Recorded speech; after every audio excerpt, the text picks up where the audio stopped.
বাচ্চা স্কুল থেকে আসার পরে বায়না ধরছে যে ইলিশ মাছ ভাজা দিয়ে ভাত খাবে। তো ইলিশ মাছ ভাজি করছি। তো লবণ হলুদ মরিচ দিয়ে মাখলাম।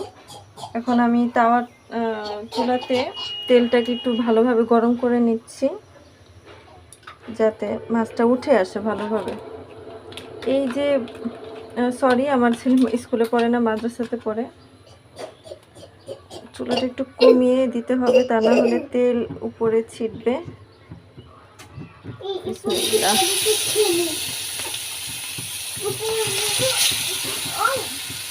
এখন 3 পিস মাছ ছিল। আমি আসলে সব একসাথে খাই না, আমি একটু একটু করে রেখে দিই। দেখা যায় পুরো মাছটা কাটার পরে ওর জন্য আমি রেখে দিই। এটা আমি 2টা মাছ থেকে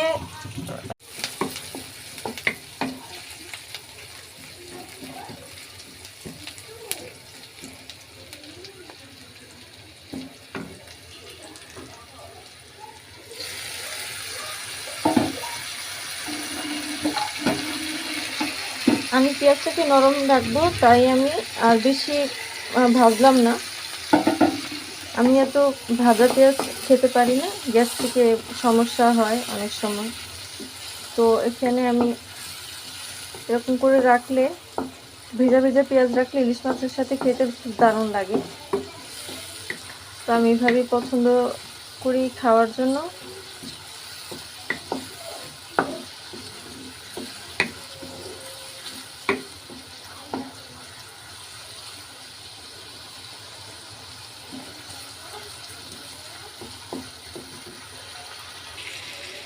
মাছটা ছেড়ে দিলাম,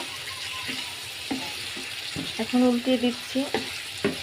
পেঁয়াজের এই পানির সাথে আমি মূলত মাছটাকে এরকম রাখবো।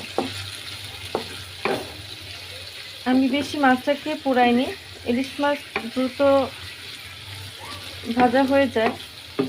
তো অনেকে পোড়া মাছ পুড়িয়ে খায়, আসলে বেশি ভাজে। এত ভাজলে আসলে মাছের